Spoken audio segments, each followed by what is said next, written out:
You ever feel like you're working your tail off, but your bank account just doesn't seem to notice? Yeah, you're definitely not alone. But what if the solution wasn't some new, complicated finance app, but wisdom that was literally carved into clay tablets thousands of years ago?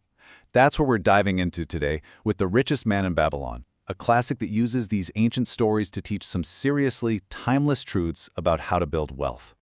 So, let's set the scene. We're in ancient Babylon, the richest, most glittering city in the world at the time.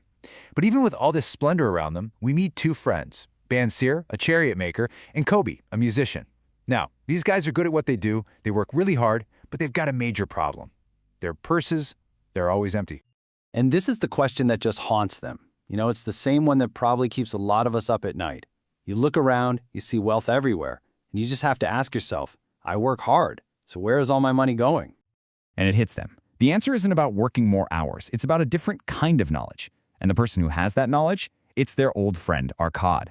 And here's the thing. Arkad wasn't born rich. He started out right where they are. So they decide to go to him to ask for his wisdom. So what was Arkad's big secret? Was it some complicated trading scheme? A lucky inheritance? Nope.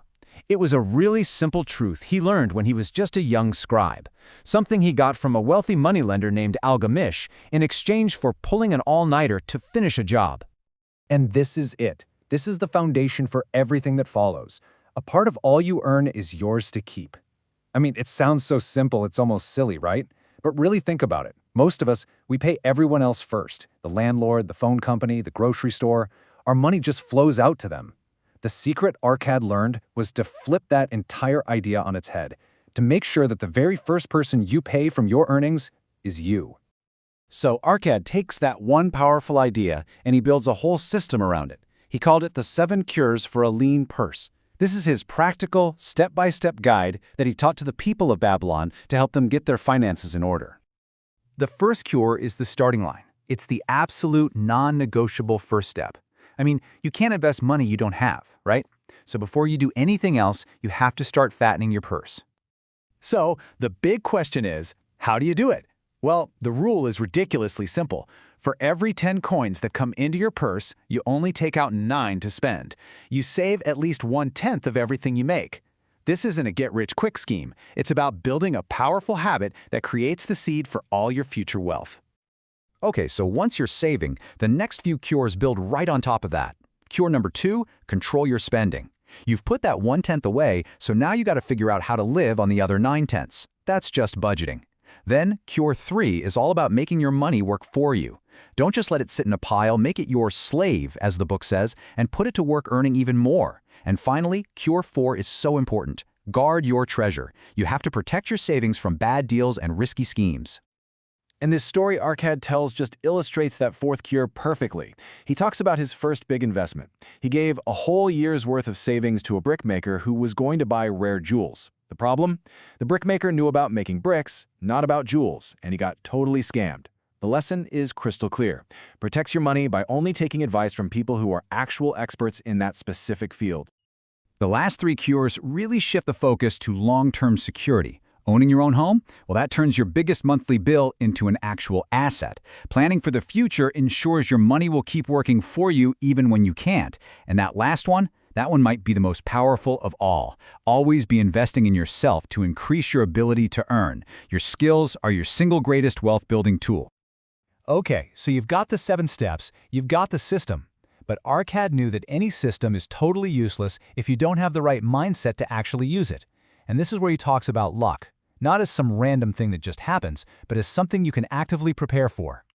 He basically saw 2 kinds of people in the world. First, there's the procrastinator, the person who waits and hesitates and lets every good opportunity just drift by. And then there's the man of action, who, when a good opportunity shows up, grabs it without a second thought. And this, right here, is the big takeaway on luck. Fortune favors people who are ready to act. When you've done the hard work, you've saved your money, you've learned what you're doing, you're prepared to jump when the right chance finally appears. That's not really luck. That's just preparation meeting opportunity. I absolutely love this line. Arkad's point is that opportunity is not going to wait around for you to get your act together. Good deals, great investments, those life-changing chances, they don't hang around. They show up, and if you're not ready, they just move on to the next person who is. So when you boil all of this down, all 7 cures, the mindset of action, it all comes back to one simple, incredibly powerful starting point. It all begins with that very first coin that you decide is yours to keep. And here it is, the first law of gold. This just restates that core principle in such a powerful way. Building wealth isn't some big mystery.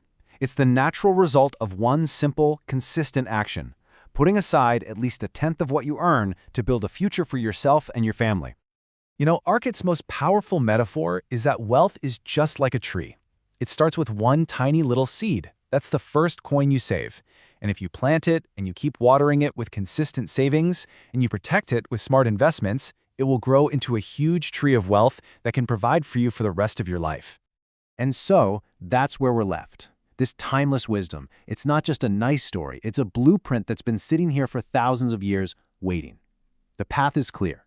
The only real question left is the one you see right now, and it's directed at you. When are you going to plant yours?